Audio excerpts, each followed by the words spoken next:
दिल जीतने वाली बात कही है। वीकेंड के वार में एलिमिनेट हो चुकी है चंद्रिका दीक्षित। चंद्रिका दीक्षित अपने गेम को लेकर पूरी तरह से नाकाम रही दोस्तों। दो मुंह वाली नागिन अपने ही जो रिश्ते को निभा नहीं पाई और यही सबसे बड़ी वजह है दोस्तों कि चंद्रिका दीक्षित इवेक्ट हो गई है। अब यहाँ पर शिवानी के ऊपर भड़कते हुए नजर आई और जाते जाते दे दी एक ऐसा श्राप जिसे सुनकर भी जो है दोस्तों शिवानी ने दिल जीतने वाली बात कही है। तो आइए दोस्तों हम आपको बताते हैं कि आखिरकार जाते जाते चंद्रिका ने किस तरह का श्राप दिया है और शिवानी ने बदले में क्या कहा। इस रिपोर्ट 3 के वीकेंड के वार में अनिल कपूर ने जमकर फटकार लगाई चंद्रिका दीक्षित की।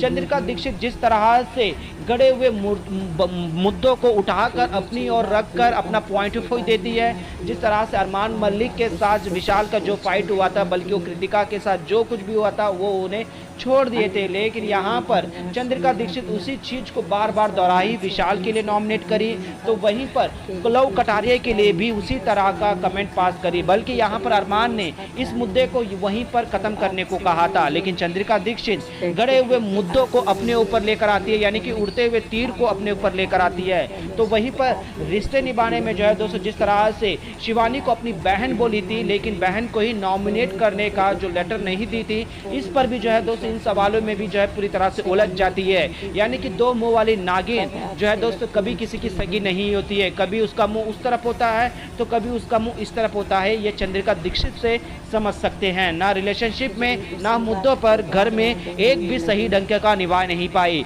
और यही सबसे बड़ी वजह थी कि वो बाहर इवेक्ट हो गई। लेकिन उसके बाद जो है शिवानी कुमारी से बहस करने लगी कि इस घर में तुम मेरी लिस्ट में सबसे ज्यादा प्रायोरिटी रहोगी तो वहीं पर मैं तुम्हारे लिए लाऊंगी। यहाँ पर भी शर्त रखते हुए नजर आए, जहां पर शिवानी ने चंद्रिका को सीधे तौर पर मना कर दिया है कि आपकी जो बहन का रिश्ता है आप ये मैनिपुलेटेड हो, आप कुछ चाहते हो इस बहन के रिश्ते में, लेकिन मैं आपको एक बड़ी बहन मानती हूँ और इस रिश्ते में मैं कुछ भी आपसे एक्सेप्ट नहीं करती।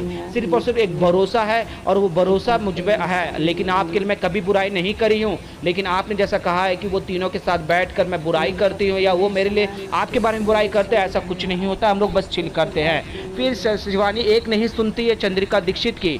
फिर यहाँ जैसे ही एलिमिनेट होती है तो जाते जाते सीधे तौर पर शिवानी को कहती है कि शिवानी जिस तरह की तुम बदतमीजी से बात करती हो और रिस्पेक्ट नहीं करती हो, मैं तो आज जा रही हूँ लेकिन बहुत जल्द तुम भी बाहर निकलोगी और तुम भी इस ट्रॉफी से इस घर से बहुत जल्द बाहर निकल जाओगी। इस तरह का श्राप देते हुए नजर आती है। लेकिन यहाँ पर भी दिल जीतने वाली बात कह देती है शिवानी कहती है कि हमारे गाँव में हमारे कल्चर में या फिर मेरे जहाँ से आती हूँ मैं, वहाँ पर अगर एक बार बहन मान लिए तो बहन क्या है कुछ भी करे उसे एक बड़ी बहन छोटी बहन को माफ़ कर देती है। तो वहीं पर एक छोटी बहन बड़ी बहन कुछ भी कहने पर उससे नाराज़ नहीं होती। मैं आज भी सोचती हूँ कि आप इस घर में रहें, लेकिन मैं ये नहीं चाहती हूँ कि आपके साथ कुछ बुरा हो। अगर आप जा भी रहे हो या फिर आप यहाँ रहोगे भी, मैं उतना ही खुश रहूँगी और मैं यही चाहूँगी कि आप बाहर भी जाओगे तो कामयाबी के झंडे गाड़ दो। इस तरह से जो है दोस्तों शिवानी जो है दोस्तों दिल जीतने वाली बात कर देती है, क्योंकि एक बार जो दिल से तो बहन नहीं मानी और बहन मानी तो एक निभाती